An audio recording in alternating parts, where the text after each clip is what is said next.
لله نحمده ونستعينه ونستغفره ونؤمن به ونتوكل عليه ونعوذ بالله من شرور أنفسنا ومن سيئات أعمالنا من يهده الله فلا مضل له ومن يضلله فلا هادي له وأشهد أن لا إله إلا الله وحده لا شريك له وأشهد أن محمدا عبده ورسوله أما بعد فإن خير الحديث كتاب الله وخير الهدي هدي محمد صلى الله عليه وسلم وشر الأمور محدثاتها وكل محدثة بدعة وكل بدعة ضلالة وكل ضلالة في النار. أعوذ بالله من الشيطان الرجيم. بسم الله الرحمن الرحيم. يا أيها الذين آمنوا اتقوا الله حق تقاته ولا تموتن إلا وأنتم مسلمون. يا أيها الناس اتقوا ربكم الذي خلقكم من نفس واحدة وخلق منها زوجها وبث منهما رجالا كثيرا ونساء واتقوا الله الذي تساءلون به والأرحام إن الله كان عليكم رقيبا. يا أيها الذين آمنوا اتقوا الله وقولوا قولا سديدا يصلح لكم أعمالكم ويغفر لكم ذنوبكم ومن يطع الله ورسوله فقد فاز فوزا عظيما. بسم الله الرحمن الرحيم. قاف والقرآن المجيد بل عجبوا أن جاءهم منذر منهم فقال الكافرون هذا شيء عجيب أإذا متنا وكنا ترابا ذلك رجع بعيد قد علمنا ما تنقص الأرض منهم وعندنا كتاب حفيظ بل كذبوا بالحق لما جاءهم فهم في أمر مريج أفلم ينظروا إلى السماء فوقهم كيف بنيناها وزيناها وما لها من فروج والأرض مددناها وألقينا فيها رواسي وأنبتنا فيها من كل زوج بهيج تبصرة وذكرى لكل عبد منيب ونزلنا من السماء ماء مباركا فأنبتنا به جنات وحب الحصيد والنخل باسقات لها طلع نضيد رزقا للعباد وأحيينا به بلدة ميتا كذلك الخروج كذبت قبلهم قوم نوح وأصحاب الرس وثمود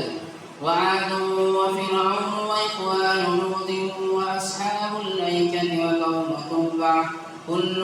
كذب الرسل فحق وعيد أفعينا بالخلق الأول بل هم في لبس من خلق جديد. بسم الله الرحمن الرحيم. ولله على الناس حج البيت من استطاع إليه سبيلا. رب اشرح لي صدري ويسر لي أمري واحلل عقدة من لساني يفقهوا قولي. قالوا سبحانك لا علم لنا إلا ما علمتنا إنك أنت العليم الحكيم. تمام قسم کی تعریفات حمد و ثنا کبریائی و بڑائی اللہ رب العالمین کے لیے لائق اور زیبا ہے، جس نے ہمیں اس دنیا کے اندر پیدا فرمایا، اشرف المخلوقات بنایا اور ہماری رشد و ہدایت کے لیے انبیاء علیہ السلام کو مبعوث فرمایا، آسمانی کتابوں کو نزول فرمایا۔ اللہ تبارک و تعالیٰ کا بہت بڑا فضل و احسان ہے کہ اللہ تبارک و تعالیٰ نے ہمیں آخری نبی جناب محمد رسول اللہ صلی اللہ علیہ وسلم کا امت بنایا۔ لاکھوں کروڑوں درود و سلام و تمام انبیاء علیہ السلام پر، بالخصوص آخری نبی جناب محمد رسول اللہ صلی اللہ علیہ وسلم پر۔ معزز سامعین، حاضرین جمعہ، خطبہ مسنونہ اور سورہ قاف کے بعد میں نے آپ کے سامنے حج کے تعلق سے ایک آیت کی تلاوت کی ہے۔ جیسا کہ ہم سب جانتے ہیں کہ اللہ تبارک و تعالیٰ نے ہمارے اوپر چند چیزوں کو فرض کیا ہے، چند ایسی چیزیں ہیں جو ہمیشہ کے لیے فرض ہیں، چند ایسی چیزیں ہیں جو زندگی میں ایک بار فرض ہیں، چند ایسی چیزیں ہیں جو ایک سال میں ایک بار فرض ہے۔ اس طرح سے ہم سب جانتے ہیں۔ لہٰذا ایک آدمی حالت اسلام میں یا مومن کی حالت میں سب سے پہلی چیز جو اس پر تا زندگی فرض ہوتی ہے وہ ہے نماز۔ یعنی 10 سال کی عمر سے لے کر زندگی کے آخری سانس تک جو چیز فرض کے طور پہ ہے وہ ہے نماز۔ اسی طرح سے اللہ تبارک و تعالیٰ نے زکوٰۃ کے تعلق سے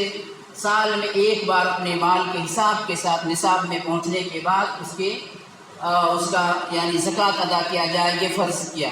اسی طرح سے سال میں ایک مرتبہ رمضان کے مہینے کا روزہ فرض کیا، اور زندگی میں ایک بار اللہ تبارک و تعالیٰ نے حج کو فرض کیا، من استطاع الیہ سبیلا، شرط کے ساتھ کہ جو انسان وہاں تک جانے کی استطاعت رکھتا ہے۔ یہ شرط اس لیے ہے تاکہ دنیا کے اندر ہر مومن یا ہر مسلمان وہاں پہنچنے کا استطاعت نہیں رکھتا ہے، لیکن جو لوگ استطاعت رکھتے ہیں ان کے لیے یہ فرض ہے اور اس کو کرنا اس پہ واجب ہے۔ اس کا انکار کرنا گویا کہ وہ کافر ہے، اور وہ اس کام کو انجام نہ دینا استطاعت کے باوجود بہت بڑا گناہ کا مرتکب ہو جائے گا وہ۔ لہٰذا ہم آج اسی سلسلے میں کہ حج کی جو اہمیت ہے، حالانکہ یہ مہینہ ذوالقعدہ کے مہینہ ہے اور آئندہ مہینہ حج کا مہینہ ذوالحجہ کا مہینہ ہے، لیکن پوری دنیا سے فی الحال اب کچھ ہی دنوں کے اندر لوگ حج کی طرف روانہ ہوں گے، اور اس کے بعد وہاں جانے کے بعد وہ عمرہ کریں گے، پھر انتظار کریں گے حج کا مہینہ وقت آئے گا تو حج کریں گے۔ اس سلسلے میں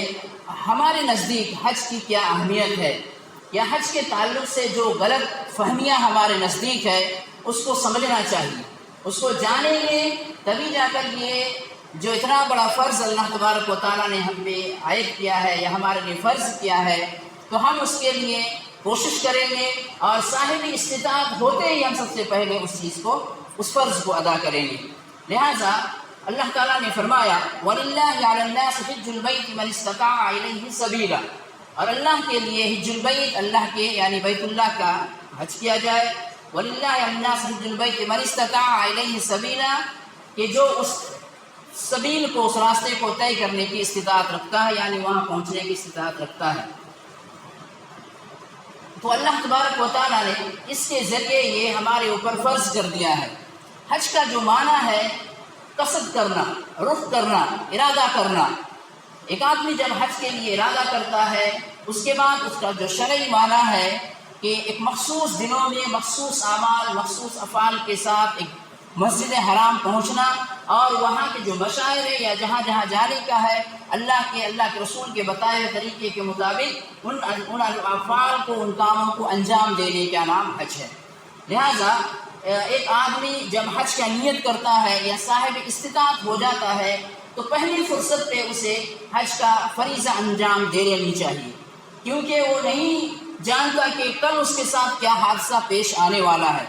اللہ کے رسول صلی اللہ علیہ وسلم نے فرمایا کہ حج کرنے میں جلدی کرو، یعنی جلدی کرنے کا مطلب کہ استطاعت ہوتے ہی پہلی فرصت پہ حج کرو، کیونکہ تم نہیں جانتے ہو کہ کل تمہارے ساتھ کیا معاملہ پیش آنے والا ہے۔ کوئی ایسی بیماری لاحق ہو جائے، کوئی ایسے حادثہ ہو جائے، یا کوئی ایسے فقر و فاقہ لاحق ہو جائے، اور جو تمہارے پاس دولت یا مال ہے وہ ضائع ہو جائے یا وہ خرچ ہو جائے۔ لہٰذا پہلی فرصت پہ حج کر لینی چاہیے، یہ اللہ کے رسول صلی اللہ علیہ وسلم کا حکم ہے۔ حج کے اہمیت کے تعلق سے اگر کہی جائے تو معاشرے کے اندر، اور خاص کر کے ہماری ادھر جو حج کا کنسپٹ ہے یا حج کے تعلق سے جو ہمارے دلوں کے اندر سوچ ہے، بہت حد تک یہ سوچ ہے کہ آخری وقت میں ہم حج کر لیں گے، جب کام سارے ختم ہو جائے، گھروں کے سارے کام سے ہم فارغ ہو جائیں، اپنے بچوں کی شادی بیاہ ہو جائے، گھر اچھا بنا لیں، اس جائیداد جمع کر لیں، اس کے بعد ہم حج کر لیں گے۔ یہ سوچ نے ہمیں حج کے سفر سے روک رکھا ہے۔ یہ غلط فہمی جو ہمارے دلوں کے اندر ہے، جس کی وجہ سے ہمارے نزدیک یا ہمارے معاشرے میں یا ہمارے گاؤں بستی محلے میں بہت سارے ایسے لوگ ہیں جو حج کے لائق ہے، جو حج کے سفر کی استطاعت رکھتے ہیں اس کے باوجود یا تو انتظار کرتے ہیں یا پھر اس کی اہمیت کو وہ جانتے نہیں ہیں، جس کی وجہ سے اس فریضے کو انجام دیے بغیر ہی اس دنیا سے وہ رخصت بھی ہو جاتے ہیں۔ کیسے ایسے بہت سارے دولت مند آپ دیکھیں گے جو کروڑوں کی دولت پہ کھیلتے ہیں، ان کے پاس ہے، اس کے باوجود وہ حج جیسے فریضے کو انجام نہیں دیتے ہیں، حالانکہ ان کے نزدیک دیکھا جائے تو حج کے جو اخراجات ہیں وہ بہت کم ہے۔ ہو سکے غریب کے نزدیک بہت ہے، 3 لاکھ 4 لاکھ 5 لاکھ روپے یقیناً بہت ہے، لیکن ایک مالدار کے نزدیک یہ پیسے کی کوئی حیثیت نہیں ہے اور وہ حج بھی نہیں کرتا ہے۔ تو حج کو ہم نے اپنی زندگی کے حاشیے میں لے گئے ہیں، یعنی دیکھ لیں گے آخر میں کریں گے، حالانکہ ایسا نہیں ہے۔ حج اللہ تعالیٰ نے فرض کیا ہے تو اس کی اتنی سختی بھی ہے، جو انکار کرے گا وہ خروج اسلام ہے، یعنی اسلام سے خارج ہو جائے گا، اور جو استطاعت رکھتے ہوئے نہیں کرے گا تو گویا کہ بہت بڑا گناہ کا مرتکب ہوگا، اور قیامت کے دن اللہ تبارک و تعالیٰ اس سے سوال کرے گا، اس سے پوچھے گا، اور اس کا یعنی سزا اس کو بھگتنی پڑے گی۔ لہٰذا ہمیں چاہیے کہ اس کی طرف توجہ دینی چاہیے۔ تو حج کے سلسلے میں میں چند باتیں کہہ دیتا ہوں کہ حج کا سفر ایک کتنا سعادت والا سفر ہے، کتنا بہترین سفر ہے۔ اگر کہا جائے کہ زندگی کے جتنے عمر ہم کو اللہ تعالیٰ دیا ہے، ان دنوں کے، ان ایام اور اس عمر کے اندر جتنے ہمارے اسفار ہوتے ہیں، جتنے سفر ہم کرتے ہیں، سب سے بہترین، سب سے خوبصورت، سب سے اچھا اور سب سے باسعادت نیک سفر اگر ہے تو حج کا سفر ہے۔ یہ اتنی بڑی چیز ہے۔ ایک زندگی کا یعنی ایک انسان جب اس کا ارادہ کرتا ہے، اور خاص کر کے وہ لوگ جن کو اللہ تبارک و تعالیٰ نے حج کرنے کی سعادت نصیب کیا ہے، جو یہ مجدہ پا چکے ہیں یا جو حج کر چکے ہیں، آپ ان سے پوچھیں گے کہ حج حقیقت میں ہے کیا چیز۔ ایک آدمی حج کر کے آتا ہے تو پوری زندگی وہ دوبارہ کرنے کے لیے تڑپتا رہتا ہے، اس کے دل کے اندر یہ باتیں ہمیشہ رہتی ہے، حالانکہ فرض نہیں ہے، ایک بار فرض ہے، بقیہ جتنے کریں گے نوافل میں جائے گا۔ اس کے باوجود جو وہاں کا منظر ہے یا عبادت کا جو مزہ ہے، جو خوبصورت ہے، جو دعائیں ہوتی ہیں، ان چیزوں کو دیکھنے کے بعد ہر سال حج کے وقت میں اس کا دل ایک نہ ایک بار تو ضرور تڑپتا ہے کہ کاش کہ مجھے دوبارہ جانے کا موقع وہاں پہ مل جائے۔ یہ یقیناً حج کے لیے یعنی اللہ تعالیٰ نے ایسا رکھا ہے۔ لہٰذا حج یہ اس کی تاریخ اگر دیکھی جائے تو ابراہیم علیہ السلام کے زمانے سے ہی ہے۔ اللہ تبارک و تعالیٰ نے ابراہیم علیہ السلام کے ذریعے ایک ندا لگوائی، ایک صدا لگوائی، وَأَذِّن فِي النَّاسِ بِحَجٍّ يَأْتُوكَ رِجَالًا يَأْتُونَ مِن كُلِّ فَجٍّ عَمِيقٍ، کہ آپ ایک آواز لگائیے لوگوں کے درمیان کہ وہ جب وَأَذِّن فِي النَّاسِ بِحَجٍّ يَأْتُوكَ رِجَالًا، تو لوگ پیادہ یعنی پیدل اور اونٹوں پہ سوار ہو کے دنیا کے کونے کونے سے حج کے لیے پہنچیں گے۔ اسی ندا اور اسی صدا یا اس آواز کا یہ نتیجہ ہے کہ ہر سال لاکھوں لوگ حج کے مجمع میں جمع ہوتے ہیں۔ کروڑوں کے دلوں میں یہ خواہش موجز نہ ہوتی رہتی ہے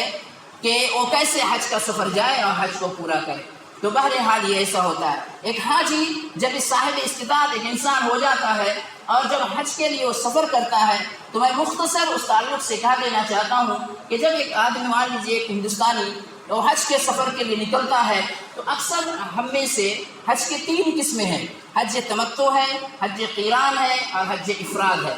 تقریباً لوگ حج تمتع کا ہی نیت کرتے ہیں۔ اللہ کے رسول صلی اللہ علیہ وسلم کے زمانے میں بھی اللہ کے رسول نے حضرت علی سے فرمایا کہ حج تمتع کا تم نیت کرو۔ لہٰذا حج تمتع کس کو کہتے ہیں؟ ایک آدمی یا ایک مسلمان حج کے سفر میں جب نکلتا ہے تو وہ میقات یا اس سے پہلے احرام پہنتا ہے۔ آپ اس کے حج کے جتنے ارکان ہیں یا حج کے جتنی ضروریات اور لوازمات ہیں، ایک ایک پہ جب آپ غور کریں گے تو ایک عجیب سا منظر آپ کے سامنے نظر آئے گا کہ جب آدمی 2 کپڑے میں احرام پہن لیتا ہے، مرد خاص کر کے جب وہ احرام پہن لیتا ہے، چاہے وہ کروڑوں کی دولت پہ کھیلنے والا ہو، وہ انسان یعنی گویا کہ ایسا دکھتا ہے کہ یہ گویا کہ اللہ تبارک و تعالیٰ کے لیے اپنے آپ کو قربان ہونے جا رہا ہے۔ صرف 2 کپڑے اپنے جسم میں لپیٹتا ہے، وہ غریب رہے، فقیر رہے، کروڑ پتی رہے، سب برابر وہاں پہ ہو جاتے ہیں۔ اور جب وہ حج کے سفر کے لیے نکلتا ہے، جب وہ میقات پہ پہنچتا ہے اور جب وہ سب سے پہلے عمرے کا وہ نیت کرتا ہے، عمرے کا نیت کرنے کے بعد وہ جیسے جیسے مسجد حرام کے قریب پہنچتا ہے اس کا دل ایک عجیب سی کیفیت پیدا ہوتی جاتی ہے۔ مورخین، محدثین اور مفسرین اس بات کو لکھا ہے کہ جیسے جیسے انسان پہنچتے جاتا ہے، کیونکہ حقیقت یہ ہے کہ ایک انسان اپنی زندگی کا ایک لمبا عمر جس گھر کی طرف چہرہ کر کے نماز پڑھتا ہے، اپنے 5 وقت کی نماز، اپنے نوافل، اپنے سنن، سب نمازوں کو اس گھر کی طرف رک کر کے پڑھتا ہے، تو اس کے دل کے اندر خواہش بھی ہوتی ہے کہ کاش وہ گھر کے پہنچنے تک ہمارے پاس بھی استطاعت ہو جائے۔ اپنی ان نظروں سے جس کو ہم غیب کے طور پہ ایمان لائے، یعنی نہ دیکھ کر اس پہ ہم ادھر چہرہ کر کے نماز پڑھتے ہیں، جب وہ آپ کو سامنے ہوگا، آپ کے نظر کے سامنے ہوگا، تو کیا خوبصورت منظر ہوگا۔ آپ سوچ کر دیکھیے، کعبۃ اللہ آپ کے سامنے ہے، جس کے سامنے ہم زندگی بھر نماز کر کے جس کو اپنی طرف کر کے، جس کی طرف کر کے ہم اپنے چہرہ کر کے نماز پڑھتے ہیں، جب وہ آپ کے سامنے رہے گا تو یقیناً لا محالہ آپ کی آنکھوں سے خوشی کی آنسو گر جائیں گے کہ یہ وہ گھر ہے جس کی طرف ہم نے زندگی بھر رک کر کے نماز پڑھا، اور اللہ نے آج ہمیں توفیق دی تو آج وہ میرے سامنے ہے، میرے نظروں کے سامنے ہے۔ آپ سوچ کر دیکھیے، اسی لیے جتنے لوگ جاتے ہیں، پہلی نظر پہ حقیقت یہ ہے کہ خوشی سے ہو یا کسی بھی شکل میں ہو، ان کی آنکھوں سے آنسو جاری ہو جاتا ہے کہ اتنی بڑی توفیق اللہ تبارک و تعالیٰ نے اسے دیا کہ وہ گھر کے پاس پہنچ گیا۔ لہٰذا سب سے پہلے وہ جب پہنچتا ہے تو جیسا کہ حج تمتع کا نیت کرتے ہیں، اور تمتع کہا جاتا ہے کہ سب سے پہلے حاجی جاتے ہیں، عمرہ کرتے ہیں، عمرہ کرنے کے بعد وہ احرام سے فارغ ہو جاتے ہیں، یعنی سب سے پہلے عمرہ کے لیے وہ جا کر طواف کرتے ہیں، اس کے بعد مقام ابراہیم پہ 2 رکعت نماز پڑھتے ہیں، اس کے بعد وہ صفا مروہ کی سعی کرتے ہیں، اس کے بعد وہ اپنے سر کے بال منڈواتے ہیں یا قصر کرتے ہیں، چھوٹا کرتے ہیں۔ یہ 4 اعمال حج کے اندر، عمرہ کے اندر داخل ہے۔ پھر اس کے بعد وہ احرام سے فارغ ہو گیا، پھر اس کے بعد وہ انتظار میں رہتا ہے، اور 8 ذی الحجہ کے دن سے اس کے حج کی کارروائی شروع ہوتی ہے۔ پھر اس کے بعد وہ جہاں پہ رہتا ہے وہیں سے حج کا نیت کر کے احرام باندھتا ہے اور مینا کی طرف چلا جاتا ہے۔ اب اس کے بعد سے جو سفر ہوتی ہے، ایک تو آپ کعبۃ اللہ کی سفر، وہاں کی طواف، دنیا بھر کے بہت سارے لوگوں کا جمگھٹا، ہر آدمی اپنے اعتبار سے عبادت میں ڈوبا ہوا ہے، لوگ رو رو کے دعائیں کرتے رہتے ہیں، لوگ زیارت قطار ہو کے اپنی گناہوں کی معافی مانگتے رہتے ہیں۔ کیوں کہ ممکن ہے کہ آپ پھر موقع ملے نہ ملے، جو ایک بار ملا ہے تو اس کو ہاتھ سے جانے نہیں دینی چاہیے۔ جو لوگ یہاں سے عمرہ یا حج کے سفر پہ گئے ہوں گے، یقیناً ان کو پتہ چلتا ہوگا، وہ جانتے ہوں گے کہ وہاں کا منظر کیا ہے۔ اگر ایک جملے میں کہا جائے تو جو لوگ حج کر کے آئے ہیں یا عمرہ وغیرہ کیے ہوئے ہیں، ان سے آپ جتنا بھی پوچھیں گے، دل کی جو کیفیت ہے زبان اس کو کبھی بیان نہیں کر سکتی ہے۔ آنکھوں نے جو دیکھا ہے وہ زبان کے پاس آ ہی نہیں سکتی ہے، وہ جتنا بھی اچھا طریقے سے کہنا چاہے لیکن دل کی کیفیت کو بیان نہیں کر سکتے جب تک کہ وہ وہاں پہ نہ چلا جائے۔ لہٰذا اتنا خوبصورت سفر ہے جس کو ہم نے بالکل کنارے کر دیا ہے اور زندگی کے آخری حصے میں لے گیا ہے، جبکہ ہمیں یہ نہیں پتا کہ ہماری زندگی کتنی دوری ہے یا کتنی لمبی ہے۔ لہٰذا پھر اس کے بعد جب وہ عمرہ سے فارغ ہوتا ہے اور 8 ذی الحجہ کے یا 7 کے شام میں رات میں یا 8 ذی الحجہ کے دن وہ پھر سے مینا کی طرف سفر کرتا ہے، احرام باندھتا ہے، نیت کرتا ہے حج کا نیت، اس کے بعد وہ مینا چلا جاتا ہے، دن بھر وہ مینا میں رہتا ہے، نمازوں کو قصر کر کے پڑھتا ہے۔ پھر 9 ذی الحجہ کے دن وہ صبح کی نماز پڑھ کے میدان عرفات چلا جاتا ہے۔ یہ میدان عرفات دراصل حج کا یعنی سب سے اہم رکن ہے۔ اگر ایک حاجی وہ اگر میدان عرفات میں حاضری نہیں دے سکا، اگر نہیں پہنچ سکا تو اس کے حج نہیں ہوا، یعنی یہ سب سے اہم اور سب سے ضروری رکن ہے کہ وہ عرفات کے میدان میں حاضری دے، چاہے وہ پل بھر کے لیے ہی صحیح وہ وہاں پہ جائے۔ اسی لیے وہاں کی حکومت نے اس بات کا انتظام بھی کیا ہے کہ اگر آدمی بیمار ہے، اگر ہاسپٹل کے اندر بھی ہے تو اس کو ایمبولینس میں بیٹھا کر ہی صحیح اس کو وہاں پہ پہنچایا جاتا ہے تھوڑی دیر کے لیے، پھر وہ اپنے ہاسپٹل کی طرف واپس ہو جاتا ہے تاکہ اس کا جو سفر ہے وہ سفر اس کا مکمل ہو جائے۔ عرفات میں اگر حاضری نہیں ہوئی، عرفات میں اگر نہیں پہنچا تو اس کا حج قابل قبول نہیں ہوگا۔ لہٰذا اب وہ میدان عرفات کی جو عالم ہوتا ہے اور جو منظر ہوتا ہے، وہاں پہ دن بھر یعنی جب جو وقت پہنچ جائے شام تک رہنا پڑتا ہے، ظہر عصر کی نماز کو قصر کرتا ہے، جمع بین صلاتین کرتا ہے۔ جیسے جیسے دن ڈھلنے جاتے ہیں، جیسے جیسے سورج ڈھلتا جاتا ہے، لوگوں کے اندر ایک عجیب سی کیفیت سی پیدا ہوتی ہے۔ پورا میدان آپ دیکھیں گے کہ پورے میدان